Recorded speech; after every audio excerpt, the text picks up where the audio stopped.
Each news time, information is power. Be current. The news headline. My people are screaming insecurity in the north, while northern governors are rebuilding. Lauretta Onoche, an aide to President Muhammadu Buhari, took to her Facebook account to talk about the development happening in the north. In her Facebook post, Lauretta Onoche said that it appears that her people are shouting insecurity in the north, and it also appears that many northern governors are rebuilding their states that was previously destroyed by insurgents under the last administration.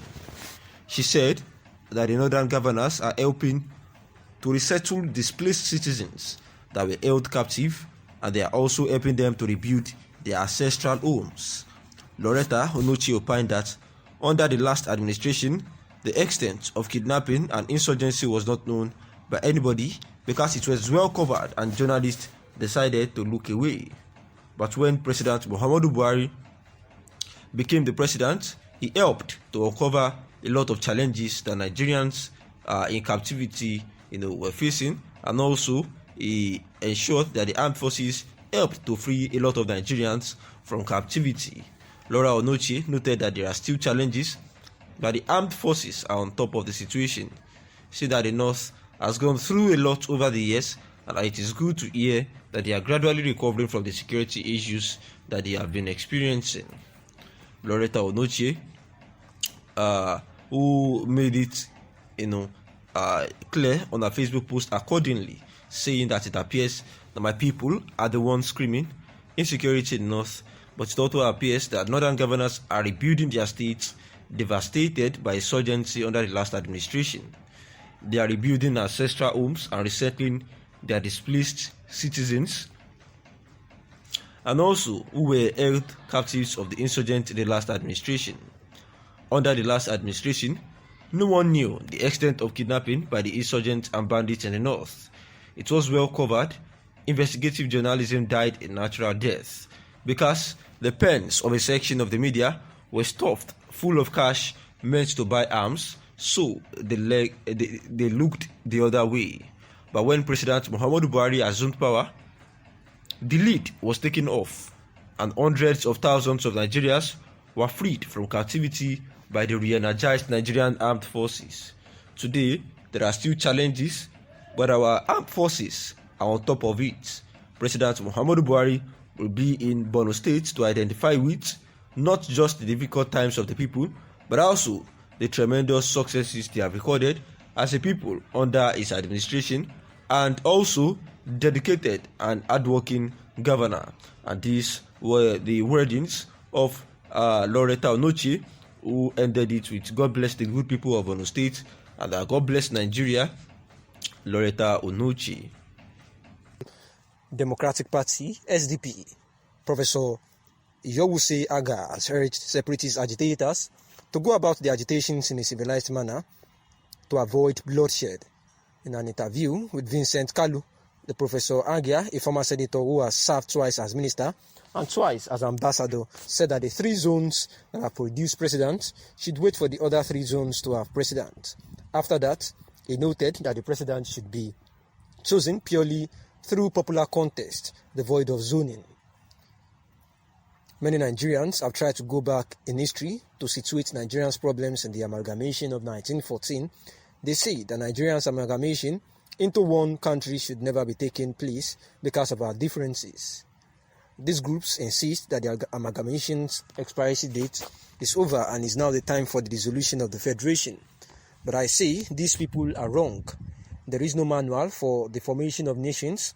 Wars, accidents, imperialism, necessity, agreement, arbitrations, and consensus have all given birth to countries.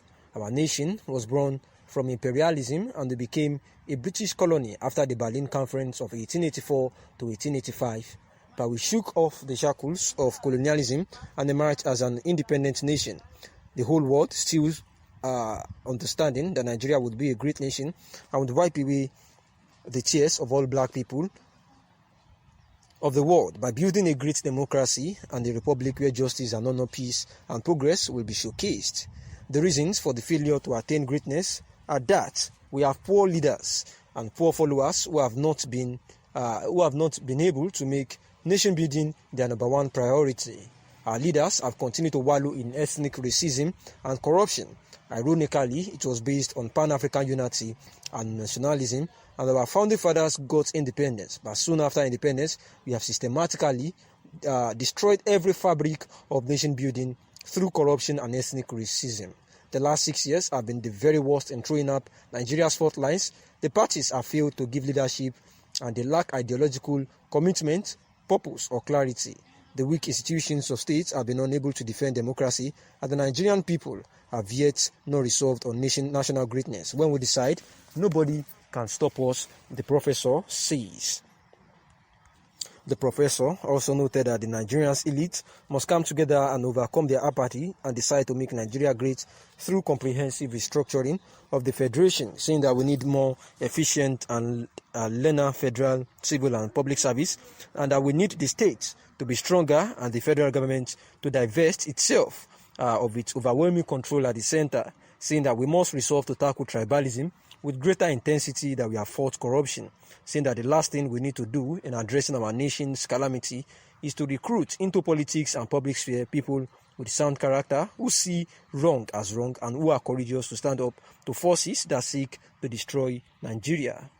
Asking about insecurity, saying that we started with Boko Haram and now ISWAP, saying that the United Arab Emirates recently named some Nigerians sponsoring the insurgent group, saying that Nigerians were excited, thinking that those who have contributed to the plunging this country into the crisis that has got millions of dollars and the carnage that followed will be prosecuted. However, the presidency said charging them is not a priority, and the professor was asked about his view on this particular statement.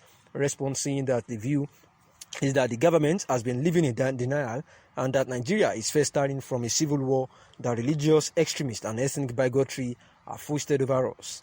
The government has invented semantics of deception, which is helping terrorists by packaging them as bandits and even worse, non-state actors. I was walking on eggshells to call the foreign Fulani terrorists arsonists, rapists and land grabbers through genocide as non-state actors. Kidnapping has been packaged as a foreign flourishing business as well.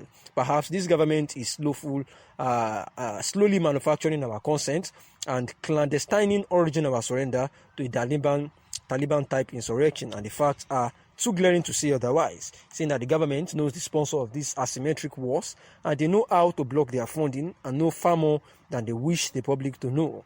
We lift our eyes to God in the knowledge that every terrorist era has an expiry date, and may God Almighty hasten such expiry. And this was the response of the professor, talking about how the government has claimed, to be weak to address the situation of the terrorism in the nation. The movement for the actualization of the sovereign state of Biafra, MASOB, has celebrated the release of 19 of their members who have been detained since 2006.